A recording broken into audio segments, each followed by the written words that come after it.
제가 인터넷을 하다 보니까 이런 글귀를 봤어요. 행복하기를 소원한다면은 다음에 7가지를 실천을 해보세요 하는 글이었는데, 뭐 지금 7가지 다 할 건 아니고요. 한 3개 정도만 생각해 보고자 합니다. 첫 번째가 뭐냐면 부드러운 미소를 가져라 그랬어요. 미소가 부드러운 미소가 있고, 그리고 험악한 미소가 있죠. 얼굴이 부드러운 얼굴이 있고 험악한 얼굴이 있고, 경직된 얼굴이 있고, 그렇죠. 근데 보니까 행복해지고 싶으면은 부드러운 얼굴, 특별히 미소를 머금은 부드러운 얼굴을 가져라 그래요. 자, 우리 옆에 사람 한번 보십시다. 부드러운 얼굴을 좀 가질 수 있도록 서로에게 거울이 좀 되어 주십시다. 서로를 바라보면서 그럴 때 행복해지는 거예요. 부드러운 미소를 갖는 거예요. 여러분, 누군가를 만났을 때 그 사람이 미소 띤 얼굴로 나를 맞이해 주면 나도 어때요? 나도 기뻐져요. 나도 좋아져요. 자, 밖에서 일하고 온 사람이 있어요. 가정에 돌아와요. 근데 맞이하는 사람이 미소 띤 얼굴로 그 일하고 온 사람을 맞이할 때 그 마음이 어떨까요? 일하고 온 사람의 마음이 밝아지겠죠. 그렇죠? 밝아지겠죠. 근데 만약 반대로 일하고 왔는데 문 열어주면서 왜 이제 와? 하면서 화를 내면서 맞이한다면 어떨까요? 좋지 않겠죠. 미소 띤 얼굴. 그 반대도 있겠죠. 밖에서 일하느라고 지치고 힘들고 마음에 상할 일도 있었지만 집에 들어오면서 밝은 미소를 지으면서 집에 들어올 때 그 집안에 있던 가족들이 마음이 푹 녹아지면서 더 좋아지겠죠. 그런데 반대로 일하고 온 사람이, 밖에서 들어오는 사람이 인상 푹푹 쓰고 그냥 분위기 험악하게 만들면서 들어오면 그 가정의 분위기가 어떻게 되겠어요? 살얼음판 되겠죠. 부드러운 미소, 이게 행복을 만드는 방법이래요. 중요한 얘기예요. 우리 옆에 사람 축복하십시다. 이렇게 축복합시다. 부드러운 미소로 행복을 만듭시다. 꼭 그렇게. 또 하나는 뭐냐면 칭찬하는 대화. 먼저는 대화가 많아야 돼요. 부부지간의 대화가 많아야 되고, 가족 간의 대화가 많아야 되고, 그리고 이제 다른 지인들과도 대화가 많아야 돼요. 대화를 닫고 살면 그 사람은 감옥 속에서 사는 것 같은 거예요. 감옥 속에서.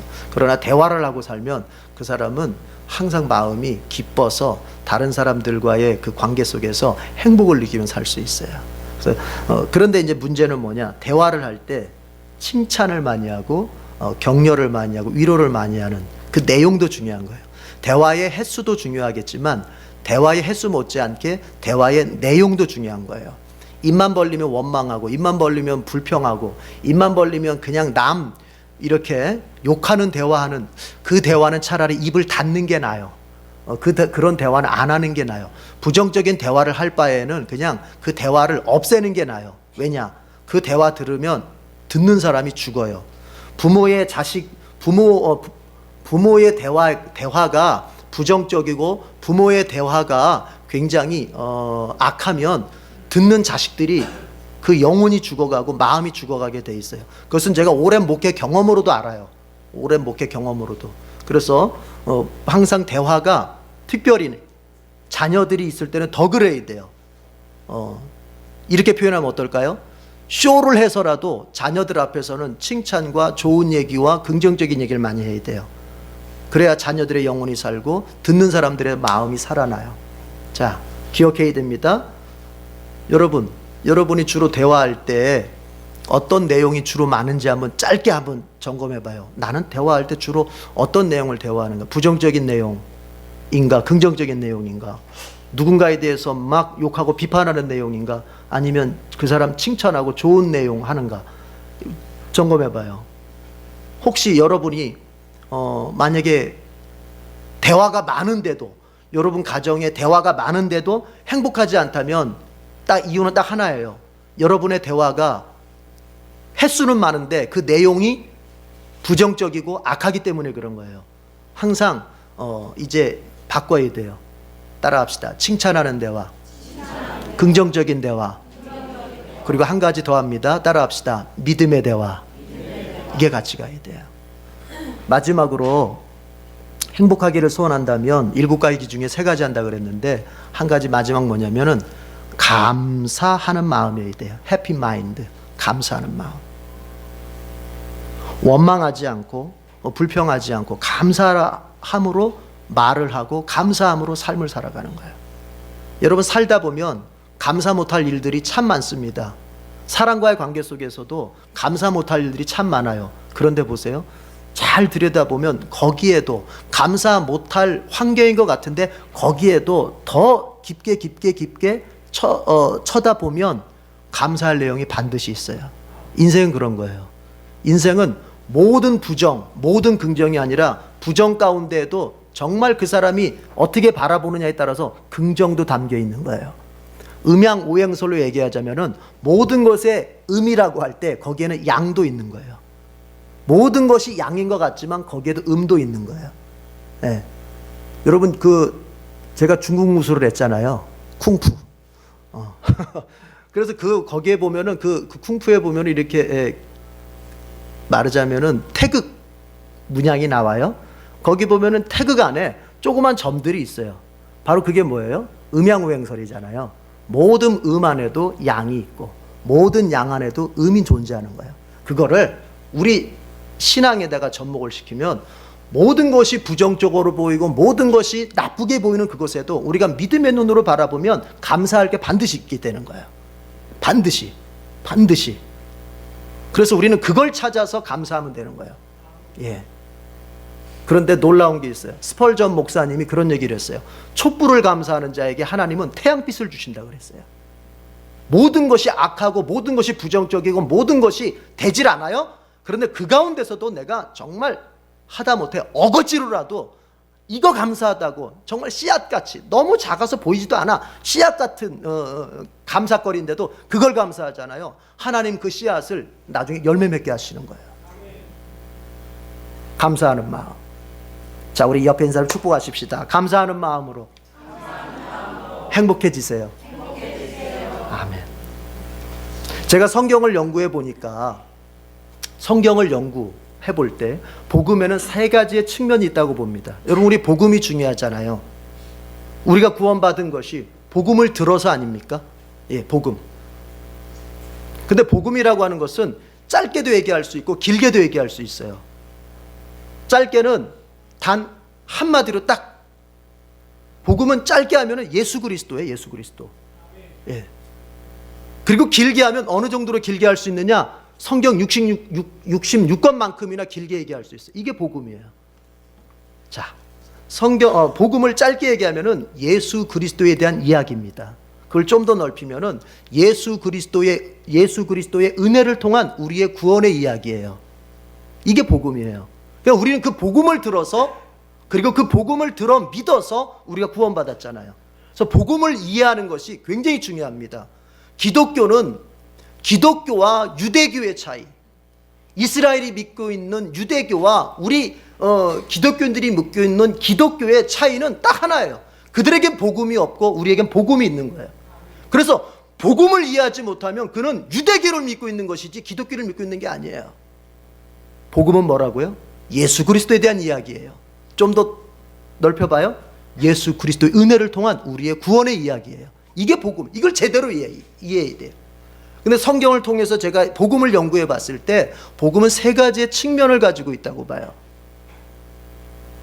3가지의 측면을 가지고 있다는 얘기는 뭐냐면 복음은 3가지의 요소를 가지고서 하나의 복음이 되는 거예요.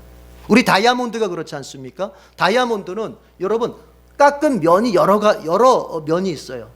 그 면을 어디에서 보느냐에 따라서 빨간색도 나오고 파란색도 나오고 그 다음에 초록색도 나오고 한단 말이에요. 그러나 그것이 하나의 다이아몬드예요. 그런 것처럼 복음이라고 하는 것이 하나의 복음인데 이 복음은 3가지의 측면을 갖추고 있다. 이걸 제대로 이해해야 돼요. 이걸 제대로 이해하는 게 신앙생활을 제대로 하는 거예요. 3가지 측면 중 첫 번째가 뭐냐? 은혜입니다. 복음은 은혜라는 측면을 가지고 있어요.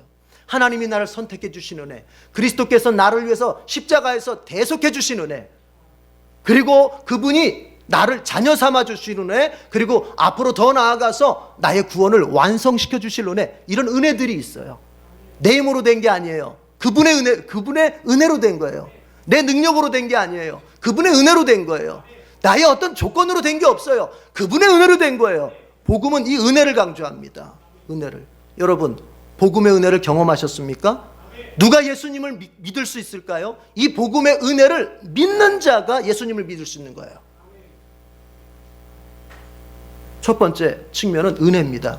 그러나 그것만 있지 않고요, 나머지 두 번째, 세 번째가 있어요. 두 번째 측면은 제자도예요. 제자도. 자, 주님의 은혜를 맛봤습니다. 주님을 통하여 죄사함 받고, 주님의 은혜를 통하여 하나님 자녀 됐고, 주님의 은혜를 통하여 천국도 받았고, 주님의 은혜를 통하여 영생도 받았고, 주님의 은혜가 앞으로 나에게 이루어질 구원의 완성도 이루어 주실 것을 믿습니다. 은혜로 됐습니다. 그래서 은혜를 받아들였습니다. 바꿔 말하면 은혜의 공급자이신 예수님을 나의 주님으로 내가 영접했습니다. 그러면 주님을 영접했으면 주님을 따라 살아야 돼요. 그게 바로 제자도예요. 예수님을 주님으로 영접했으면 이제 남은 생애는 예수님을 따라서 살아야 되는 거예요. 그게 제자도예요. 거기서 나오는 게 제자도예요. 이 제자도로부터 그리스도인의 윤리가 나오는 거예요. 어떻게 살아야 되느냐. 그래서 은혜만을 논해서는 은혜만을 강조하고, 은혜주의자는 뭐가 없느냐? 윤리가 없어요. 어떻게 살아야 될까에 대한 고민이 없고 윤리가 없어요. 은혜주의자는 그래서 반드시 구원파처럼 빠질 수밖에 없어요. 죄 짓고도 죄책감이 없고, 엉망으로 살면서도 자기 예수 믿고 있다고 말할 수밖에 없어요. 그게 은혜주의자예요. 그러나 복음은 은혜주의자를 반대합니다. 복음은 은혜가 있지만 은혜주의를 말하지 않습니다. 복음에는 은혜뿐만 아니라 제자도가 있는 거예요. 은혜를 받아들인 사람은 이제 그분을 따라 살아야 돼요. 그분이 원하는 삶을 살아야 되고, 그분이 인생의 주인이 되어서, 인생의 전부가 되어서, 그분이 원하는 시간, 그분이 원하는 돈, 그분이 원하는 경제활동, 그분이 원하는 레저활동, 그분이 원하는 삶의 구석구석이 될 수 있도록 자기 자신을 내드려야 돼요. 이게 제자도예요. 복음은 이것을 간직하고 있습니다.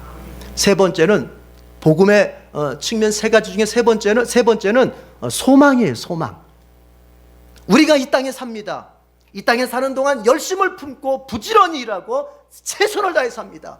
이 땅에 사는 동안 하나님 나라가 이 땅에 확장되게 하려고 내가 애씁니다. 선교하고 구제하고 모든 일을 감당하려고 애씁니다. 내가 직장에서도 가정에서도 결코 낙오하지 않고, 그리고 게으르지 않는 사람이 되기 위해서 애씁니다.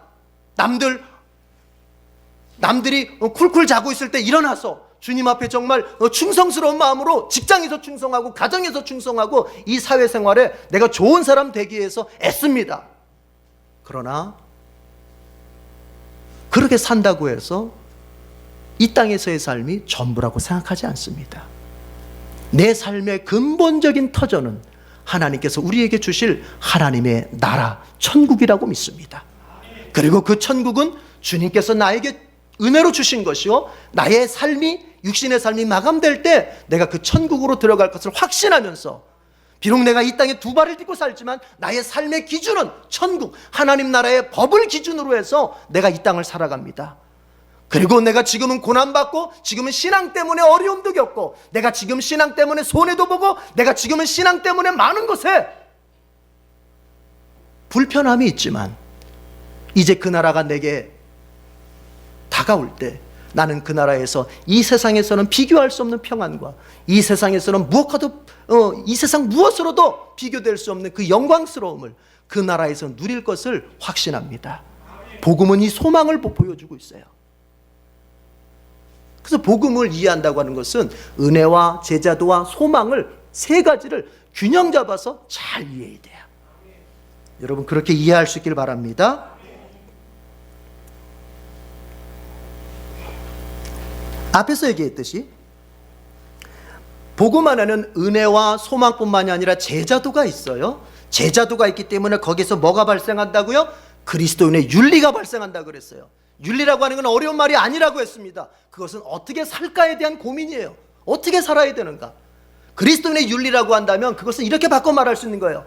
그리스도인이 되었다면 이제부터 그리스도인으로서, 제자로서, 그리스도의 제자로서 어떻게 살아야 될까? 그 문제예요. 자, 오늘 성경 1절 2절을 봅시다. 본문으로 돌아와서 레위기 19장 1절 2절 다 같이 읽어보겠습니다. 시작. 주님께서 모세에게 말씀하셨다. 이스라엘 자손 온 회중에게 말하여라. 너는 그들에게 이렇게 일러라. 너희의 하나님인 나 주가 거룩하니 너희도 거룩해야 한다. 하나님의 백성은 어떻게 살아야 된다고요? 거룩하게 살아야 돼요. 하나님께서 은혜로 이스라엘 백성을 출애굽시켜 주셨습니다. 모세를 세워서 홍해를 갈라서 이스라엘 백성을 은혜로, 그들이 한 거 없어요. 그들이 노력한 거 없어요. 그들이 애쓴 거 없어요. 홍해를 가르신 분도 하나님이시고, 모세를 세우신 분도 하나님이시고, 바로의 군대를 몰살시킨 것도 하나님이십니다. 이스라엘 백성들을 이집트의 노예 생활에서 400년 이집트 노예 생활에서 건져주신 것은 하나님의 은혜였어요. 이제 그 하나님께서 그들을 신의 산으로 부르신 후에 그들에게 법을 주시면서 이렇게 말씀하세요. 내가 이제부터 너희의 주다. 내가 너희의 하나님이다. 그래서 너희는 이제 내 법을 따라서 살아야 된다. 그 법의 첫 번째가 뭐냐? 너희는 거룩하게 살아야 된다. 나의 백성이 되었으니만큼 너희는 이제 어떻게 살아야 된다? 거룩하게 살아야 된다. 여러분, 거룩이라는 말, 국어사전을 볼 것 같으면 이 거룩은 그렇게 나와 있어요. 성스럽고 위대한 것, 이렇게 나와 있어요. 우리가 성경적으로 거룩을 볼 때는 여러분, 하나님을 닮아가는 것을 말하는 것입니다. 하나님은 이 세상 그 어떤 것으로도 비교될 수 없는 성품을 가지고 있습니다.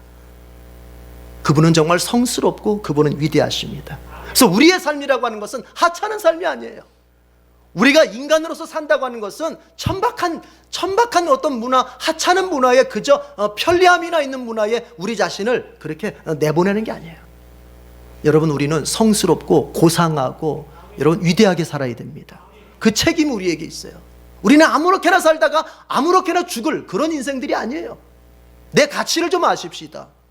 구원받기 전의 가치야 몰라도 좋아요. 구원받은 후에 내 가치는 뭐냐? 하찮은 존재가 아니에요. 우리는 거룩하게, 즉 성스럽고 위대하게 살다가 갈 그런 존재입니다.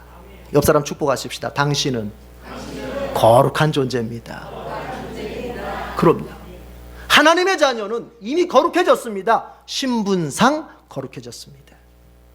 그리스도의 십자가의 은혜를 통해서 나에게 거룩한 신분을 주었습니다. 그것을 복음서의 표현대로 한다면 하나님의 자녀되었다 하는 것입니다. 하나님 자녀되었다고 하는 것은 하나님의 거룩함의 신분을 나도 얻었다는 얘기입니다. 여러분, 예수님께서 유대인들에게 왜 죽게 됩니까? 유대인들에게 죽게 된 이유는 예수님이 자기를 하나님의 아들이라고 소개했기 때문에 그래요. 요한복음에 자세히 나와 있잖아요. 예수님이 자기 자신을 하나님의 아들이라고, 그러면서 거기에 덧붙이기를 뭐라고 설명되어 있느냐? 예수가 자기를 하나님의 아들이라고 소개하면서 자기를 하나님과 동등된 존재로 말했다, 이렇게 해서 예수님을 죽이게 되는 거예요. 인간인 주제에 하나님과 동등되다고 얘기를 해 하면서 죽게 되는 거예요. 자, 그러면 보세요. 하나님의 자녀가 된다고 하는 건 뭐냐? 그분의 거룩한 성품을 이제는 나도 얻은 거예요. 그분의 거룩한 신분을 나도 얻은 거예요. 저와 여러분은 하나님의 자녀로서 거룩한 신분을 얻었습니다. 그런데 남은 것이 있습니다. 거룩한 신분을 얻었다면 거룩한 신분답게 그의 실생활을 거룩하게 만들어갈 수 있어야 돼요. 그래서 하나님 말씀하시는 거예요. 너희는 이미 거룩한 신분이 되었다. 내 백성이 되었기 때문에, 그렇다면 이제 뭐냐? 너희는 거룩하게 살아야 된다. 레위기는 하나님의 백성이 어떻게 하면 거룩하게 살 수 있는지를 가르쳐주는 교범과 같아요. 교과서예요. 하나님의 백성이 어떻게 사는 것이 거룩하게 사는 것인지를 가르쳐주는 성경이 바로 레위기예요. 그래서 이스라엘 백성은 우리하고 좀 달라요. 성경 중에 제일 많이 읽는 성경이 레위기고, 성경 중에 제일 귀하게 보는 성경이 레위기예요. 성경 중에 제일 즐겨 읽는 게 레위기예요. 우리는 성경을 읽다가 레위기쯤 가면은 아우 어렵다, 지겹다 하면서 성경을 잘 이렇게 덮게 되잖아요. 그런데 반대예요. 그건 무슨 얘기입니까? 그들에게 있어서 이 레위기는 성경 중에 성경이에요. 하나님 앞에 어떻게 하면 우리가 거룩하게 살아갈 수 있을까? 자, 그래서 레위기에는 제사의 종류가 나오고 제물을 드리는 방법이 나오고 제사장들이 어떻게 그 제사를 이끌어 가야 되는지에 대한 매뉴얼이 쫙 나옵니다. 그런데 그것만 나오지 않아요. 거기 갑자기 이런 얘기가 나와요. 따라합시다. 이웃을 사랑하라. 그 말이 나와요. 여러분, 이게 무슨 얘기입니까? 실컷 하나님 앞에서 거룩하게 살아가라는 얘기를 한다 하면서 갑자기 내 이웃을 내 몸과 같이 사랑하라. 사랑에 대한 얘기가 나와요. 이건 무슨 얘기일까요? 여러분, 하나님은 이런 분입니다. 하나님은 하나님의 백성이 그 거룩을 실천하는 데 있어서 그저 성막 안에서만 제사를 드리면서만 제물을 바치면서만의 거룩으로 끝내지 않으세요. 바꿔 말한다면, 우리로 얘기한다면 이런 거예요. 자, 거룩해져라. 그런데 그것이 예배당 안에서 제사를 드릴 때, 이렇게 제사를 드릴 때, 예배를 드릴 때, 하나님의 말씀을 들을 때, 하나님을 찬양할 때, 예배 마칠 때까지 거룩해져라. 그거로서 다 됐다. 이렇게 말씀하시는 게 아니란 말이에요. 너희의 거룩은 어디로까지 연장되고 이어질 수 있어야 한다? 예배당 밖으로까지. 너희의 거룩은 예배 시간 후에도 계속될 수 있어야 된다. 너희의 거룩은 일상생활에 들어가서도 계속될 수 있어야 한다. 그래서 레위기에는 음식 먹는 방법, 인간관계, 이런 것들이 계속 나오게 되는 거예요. 이웃을 사랑하는 얘기가 나오는 거예요. 그 얘기는 무슨 얘기입니까? 여러분, 이런 얘기예요. 이웃을 사랑하는 것은 성도가 하나님의 거룩을 드러내는 한 가지 방법이에요. 다시 이야기할게요. 이렇게 모여서 성전 안에서, 예배 안에서 우리가 제사, 예배를 드리면서 하나님의 거룩을 닮아가고 하나님 앞에 우리의 거룩한 모습을 드러낼 수도 있습니다. 잘하는 일이요, 바람직한 일입니다. 그러나 이것이 거룩의 전부라고 생각하면 안 된다는 얘기예요. 흔히 예수 믿는 사람들이 범하는 신앙생활의 오류 중에 하나가 뭐예요? 누구든지 이렇게 모여서 예배 드릴 때는 다 예수 잘 믿는 사람들 같아요. 다 예수님의 제자 같아요. 그러나 그렇게 해서만은 안 된다는 얘기를 레위기에서는 하고 있는 거예요. 그 거룩함이, 그 믿음이, 그 제자도가 어디까지 갈 수 있어야 한다? 일상으로까지 갈 수 있어야 한다. 예배를 마치고 여러분이 돌아가는 가정과, 예배를 마치고 여러분이 돌아가는 직장과, 예배를 마치고 돌아가는 여러분의 사회생활, 인간관계 속에서 여러분은 과연 어떤 사람이냐? 이것이 그의 거룩과 그의 예배를 이제 마무리한다는 것입니다. 사랑이라고 하는 것은 예배당 밖에서의 성도의 거룩함의 증거입니다.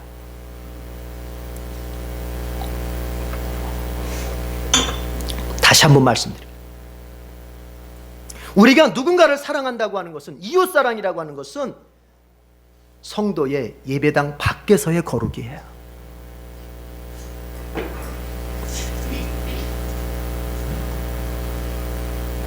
하나님의 백성이 하나님 앞에 거룩한 삶을 드러내는 방법은 이렇게 모여서 예배드리는 것과 그리고 밖에서 이웃을 사랑하는 것으로 나타날 수 있어요. 그래서 사랑은 선택이 아니고, 따라합시다, 필수다. 필수다. 필수다. 사랑은 해도 되고 안 해도 되고, 하면 좋겠지만 안 해도 할 수 없어가 아니라, 사랑은 하나님 앞에서 거룩하게 살아가려고 몸부림치는 백성에게 필수적인 거예요. 오늘 본문에는 이웃에 대한 사랑이 7가지의 경우로 적용되고 있어요. 그러니까 하나님께서는 사랑하라 이렇게 두루뭉실하게 말씀하시는 분이 아니에요. 이럴 경우는 이렇게 사랑하고 저럴 경우는 저렇게 사랑하고, 이런 상황에서는 이런 방법으로 사랑하고, 만약에 너의 이웃이 이런 처지에 놓였거든 너는 그를 이렇게 사랑해 줘야 된다. 하나님의 사랑은 구체적입니다. 그래서 7가지의 경우로 7가지의 상황 속에서 하나님은 사랑할 것을 말씀하고 계세요. 오늘 7가지를 다 말씀드리기는 뭐 시간상 어렵습니다만 7가지 이렇습니다. 추수할 때 어떻게 해라. 그리고 이웃의 것에 대해 도둑질하면 안 된다. 속이면 안 된다. 사기치면 안 된다. 그리고 만약에 네가 품꾼을 썼으면, 노동을 그에게서 얻었으면 그에게 돈을 줘야 일당 절대로 늦추지 말아라. 장애인들 대우해줘라. 장애인들 괴롭히지 말아라. 재판 공정하게 해라. 가난한 사람이라고 해서 두둔하고 돈 많은 사람이라서 편들지 말고 가난하든 부자든을 떠나서 공정하게 해라. 요즘에요, 저는 좀 그런 게 조심스러워야 될 부분이에요. 대통령 후보로 나오시는 분들 가운데서 마치 가난한 사람들의 편에서 뭔가 이거 위험한 거예요. 대통령은 가난한 사람들의 편에 서는 사람들이 아니고 국민들의 편에 서는 사람들이에요. 그가 부자이든 가난한 자이든을 떠나서 국민 모두의 대통령이 되려고 애써야지 어느 한쪽의 편이 되어 어느 한쪽의 힘이 되어서 다른 한쪽을 죽일 듯이 그렇게 가는 것은 바람직한 게 아니에요. 여러분, 남미를 보세요. 남미가 그런 식으로 정치했다가 경제가 활성화됐습니까? 정치가 선진국이 됐습니까? 더 퇴보했어. 그렇게 가는 그 공산주의 방식이에요. 그런 거는 부자든 가난하든 누구의 편을 드는 게 아니라 법대로 가면 되는 거예요. 정의대로 가면 되는 거예요. 그가 특별히 그 지도자가 하나님의 백성이라면 하나님 말씀대로 하면 되는 거예요. 이해가 되십니까? 저는 누굴 뽑으라 누굴 뽑지 말라가 아닙니다. 위험스럽더라고요, 그런 표현들이. 재판 공정하게 해라. 그리고 이익을 얻기 위해서 남 헐뜯지 마라. 헐뜯는 것은요, 다 그게 목적이 있어요. 괜히 헐뜯는 게 아니에요. 자기 어떤 속셈이 있어서 헐뜯는 거예요, 남을 헐뜯을 때는. 그리고 잘못한 사람이 있을 때 원수 갚지 말고 사랑해줘라. 그런 얘기에 7가지의 경우의 수의 사랑을 말씀하고 계십니다. 오늘 그 가운데서 좀 추려서 좀 해보려고 합니다. 여러분, 첫 번째로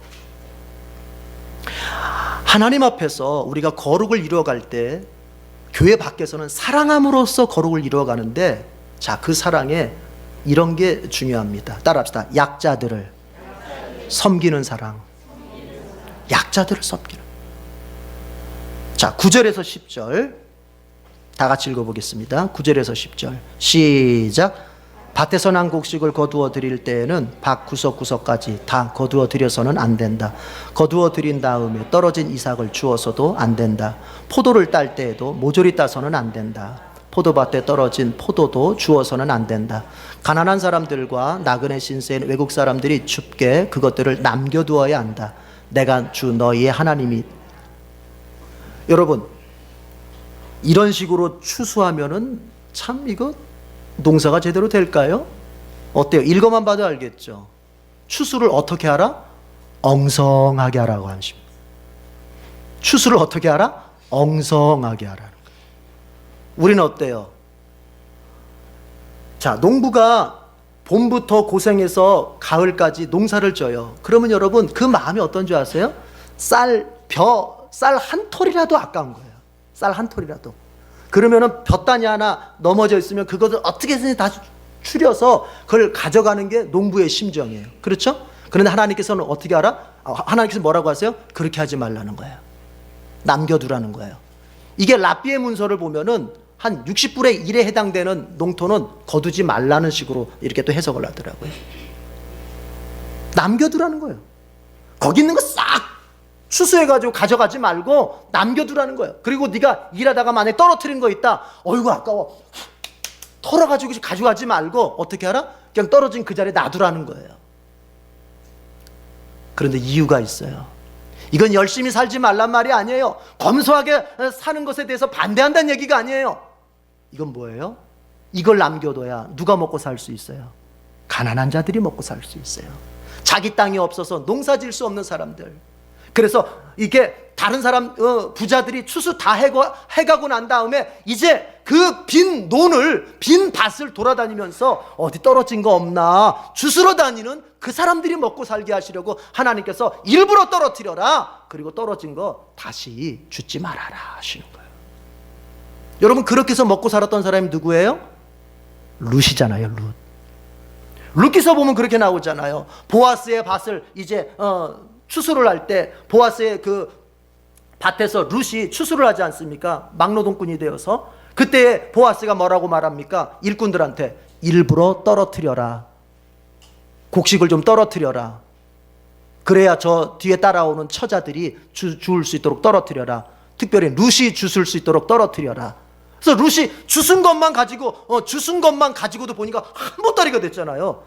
그걸 가지고 이제 어떻게 했습니까? 자기의 시어머니였던 나오미와 같이 먹고 살았잖아요. 여러분, 열심히 사십시오. 부지런히 일하고 열심히 일하고 지혜롭게 일해서 여러분 성공하십시오. 돈을 버십시오. 그러나 그 번 돈 다 내 것이라고 생각하지 말고 하나님 앞에 드릴 거 하나님 앞에 드리고, 또 나머지 또 그 가운데서 10분의 1을 이웃의 것이라고 생각하고 이웃을 위해 쓰십시오. 흘려버리십시오. 놓아버리십시오. 몇 주 전에 할머니 한 분이 교회를 찾아오셨습니다. 그분은 우리가 도와드리고 있는 이 동네에 사시는 할머니예요. 할머니께서 오셔서 그렇게 저한테 제 손을 잡으면서 그렇게 인사를 하세요. 목사님 너무 감사하다고. 사실 뭐 제가 하는 건 아니에요. 교회가 하는 거니까요. 목사님 감사하다고. 몇 백만 원 주는 것보다 몇 천만 원 주는 것보다 목사님 교회가 그 주신 도움이 너무 크다고 이렇게 인사를 해요. 몇 백만 원 주는 것보다 몇 천만 원 주는 것보다 참 도움이 너무 크다. 사실 우리 교회가 넉넉한 교회가 뭐 아니다 보니까 많은 도움을 드리지는 못해요. 그런데 그 할머니 말씀이 누군가가 몇 백만 원 주는 것보다 몇 천만 원 주는 것보다 너무 감사하고 너무 정말 너무 고맙다고 그렇게 인사를 하세요. 저는 그래요. 교회가 성장하면 성장할수록 좋은 것은 뭐냐? 선교와 구제가 더 확대될 수 있다고 하는 거예요. 그래서 교회가 커진다면은 그것 때문에 커질 필요는 있어요.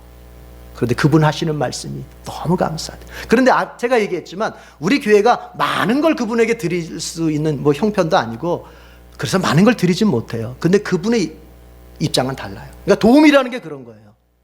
여러분, 도움이라는 게 주는 입장에서는 사실 대단히 큰 게 아닐 수도 있어요. 근데 받는 사람 입장에서는 자기의 생명과도 같은 것일 수 있는 거예요. 여러분, 우리가 누군가에게 베풀 때 그는 생명을 살릴 수 있게 됩니다. 우리가 누군가에게 도움을 줄 때 그는 죽었던 자리, 죽을 수밖에 없던 자리에서 다시 살아날 수밖에 없습니다. 그런데 이 도움이라고 하는 것은, 구제라고 하는 것은 받는 사람에게만 좋으냐, 받는 사람만 살리느냐, 그렇지 않습니다. 구제하는 사람, 돕는 사람도 살아나는 역사가 있어요. 하나님이 그렇게 법을 만드셨어요. 법칙을. 락펠러 아시죠? 락펠러가 여러분 33살에 100만 불 갑부가 됩니다. 그리고 10년 후 43세가 됐을 때는 미국에서 제일 큰 회사를 세우게 됩니다. 10년 후 53세가 됐을 때는 억만장자, 미국에서 뿐만 아니라 세계에서 통하는 억만장자가 됐습니다. 지금은 억만장자가 많은 시대지만요, 여러분 락펠러 시대 때는 이게 달라요. 이게 세계 제일의 갑부였어요. 53세가 됐을 때는. 그런데 이 53세가 될 때까지 록펠러는 돈은 많았지만 이 사람은 마음이 기쁨이 없었어요. 심지어는 이 사람이 알로피셔라는 병까지 앓았어요. 자꾸 머리가 빠져가고 몸도 자꾸 말라가면서 이렇게 점점 사람이 힘이 점점 없어지는 거예요. 이 병을 알아가지고 먹지도 못하고 자지도 못하고 이런 삶을 53세까지 살았어요. 돈은 많이 벌었어요. 근데 어느 날 의사로부터 결정적인 소식을 듣게 됩니다. 당신 앞으로 이런 상태로는 1년을 넘기기가 어렵습니다. 53세 때 1년을 넘기기가 어렵습니다. 여러분, 록펠러는 비록 부에서는 성공한 사람입니다. 그 당시에도 하루에 100만 불씩 벌었어요. 100만 불씩. 그러나 자기의 몸에서는, 자신의 육신의 삶에서는 실패한 사람이었어요. 매일매일이 고통스러웠고 매일매일이 잠도 못 자고 먹지도 못하면서 힘겨운 생활이었어요. 돈은 많이 벌었어요. 그때에도. 어느 날 그가 하나님 앞에서 기도를 하기 시작했어요. 하나님 앞에서 기도하면서 자신의 삶을 쭉 돌아보니 이게 뭔가 잘못 살은 것 같다. 그러면서 이 사람이 새벽을 맞이하게 됩니다. 기도하는 가운데서 새벽을 맞이합니다. 그러면서 마음에 딱 결심이 생깁니다. 뭔가 좀 다르게 살아야 되겠다. 그래서 지금까지는 내가 부자가 되고 뭔가 하나님 앞에 신앙생활하면 부자가 된다니까 내가 신앙생활을 했는데 이제부터는 내가 진짜 신앙생활을 해야 되겠다 하면서 신앙생활부터가 달라졌어요. 형식적인 신앙생활에서 진짜 마음으로 하는 신앙생활로 달라졌어요. 뿐만 아닙니다. 이 사람이 락펠러 재단을 만들어 가지고 가난한 사람들에게 무료로 의료의 혜택을 주는 그런 봉사를 막 하기 시작했어요. 그래서 가난한 사람들에게 많이 베풀었어요. 자기 돈을 다 털어서 그 가난한 사람들을 돕는 일에 자기의 전 재산을 막 쏟아 부었어요. 그런데 여러분, 기적이 일어나는 거예요. 당신 1년밖에 못 살아 라고 했던 락펠러가 점점 먹을 수 있게 되고 잠을 잘 수 있게 되는 거예요. 그러면서 그 사람 기껏 살아봤자 55세를 못 넘길 것이라고 했던 의사의 예언과는 달리 여러분, 그 사람이 98세까지 살았어요. 참 오래도 살았죠. 하나님의 법칙이에요. 누군가를 돕고 누군가를 살리고 누군가를 섬기고 누군가에게 베풀면 여러분, 그 사람도 살아나지만 나도 살아납니다. 나도 살아납니다. 그러나 반대로 내가 더 움켜쥐고 내 것을 더 쌓아두고 내 것을 더 풍성하게 만들어 가겠다고 내 곳간을 채워가겠다고 하는 사람은요, 여러분, 점점 그 사람은 죽어갑니다. 이게 하나님 만드신 법칙이에요. 우리 어떻게 살아야 될까요? 열심히 살아서 돈을 만드시고 돈을 모으십시오. 그러나 잊지 마십시오. 10분의 1은 하나님 것이고 10분의 1은 이웃의 것입니다. 그래서 그리스도인들은 11조가 아니라 항상 10의 2조를 드리는 게 맞는 거예요. 우리 이재철 목사님 책으로 공부했던 분들 다 기억나시죠? 거기서 나오잖아요. 10분의 1은 하나님께, 10분의 1은 누구에게? 이웃에게. 이웃을 위해 쓸 수 있어야 돼요. 그래서 그리스도인들은 10의 2조를 드리는 게 맞다는 거예요. 구약 성경의 물질관을 쭉 연구해 봤을 때 그게 맞다는 거예요. 맞아요. 율법을 여러분이 읽어보면 알아요. 맞아요. 그런데 그렇게 베풀고 그렇게 섬기고 경제적 약자에게 그렇게 베풀고, 여러분, 경제적 약자에게 뿐만 아닙니다. 장애인들을 우리가 어떻게 생각합니까? 장애를 가지고 사는 사람들 우리가 어떻게 대해줍니까? 요즘은 많이 나아졌죠. 옛날에는 참 정말 못됐었어요. 뭔가 장애를 가지고 있으면 그 사람이 뭔가 하자가 있는 인생인 것처럼 바라보고 하자가 있는 사람처럼 취급을 했던, 여러분, 그게 바로 우리가 후진국이었을 때 얘기였어요. 여러분, 선진국이 된다고 하는 건요, 어느 나라가 선진국인지 아닌지를 가늠하는 잣대 중에 하나가 뭔지 아세요? 장애인들의 행복도가 어느 정도 되느냐예요. 장애인들이 얼마만큼 편안하게 살 수 있고 얼마만큼 행복하게 살 수 있느냐를 가지고서 그 나라가 선진국인지 후진국인지를 우리가 알아볼 수 있어요. 또 여자들이 어떻게 대접받고 사는지를 통해서 그게 후진국인지 선진국인지 알아볼 수 있어요. 여러분, 후진국들은 어때요? 여자를 사람 취급하지 않습니다. 별일들이 다 있어. 차마 입에 담을 수 없는 그런 여성 그 인권을 비하하는 그런 행위들이 얼마나 많은지 몰라요. 선진국일수록요, 여성들이 대접받아요. 여러분의 가정은 선진 가정입니까? 후진 가정입니까? 선진 가정은요, 여성이 대접받는 거예요.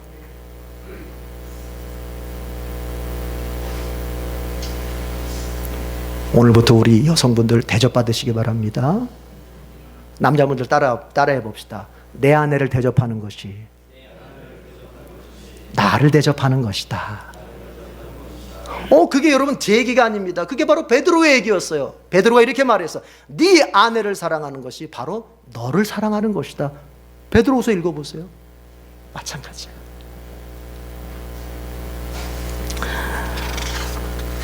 우리 경제적인 약자들이 참 많습니다. 우리가 그들을 위해서 여러분 구제헌금 많이들 하세요. 그래서 그것으로 더 많은 사람들을 우리가 경제적으로 돕고 섬길 수 있으면은 여러분, 하나님께서 그런 우리를 보면서 너 거룩하다 말씀하시는 거예요. 자, 두 번째로 봅시다. 16절 읽어보겠습니다. 16절 다 같이 시작. 이 사람 저 사람에게 남을 헐뜯는 말을 퍼뜨리고 다녀서는 안 된다. 너는 또 내 이웃의 생명을 이토록 하면서까지 이익을 보려 해서는 안 된다. 나는 주다. 여러분, 헐뜯지 않는 신앙, 헐뜯지 않는 사랑을 가져야 돼요. 남을 헐뜯는 거, 그건 굉장히 주님 보실 때 악한 일입니다.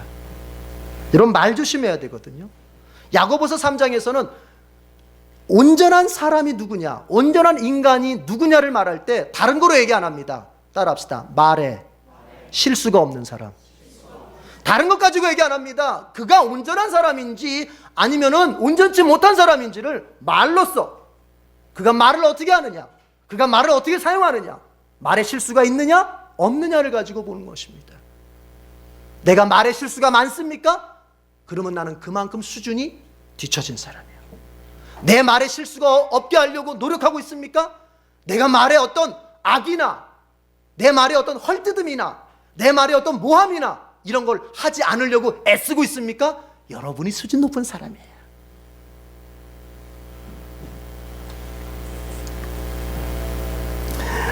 야고보서 3장 5절을 보면요, 혀는 세상에서 가장 혀는 몸의 작은 부분이지만 엄청난 일을 할 수 있다고 얘기합니다. 따라합시다. 작지만 큰 일을 할 수 있다. 뭐가요? 혀가. 그래서 얘기합니다.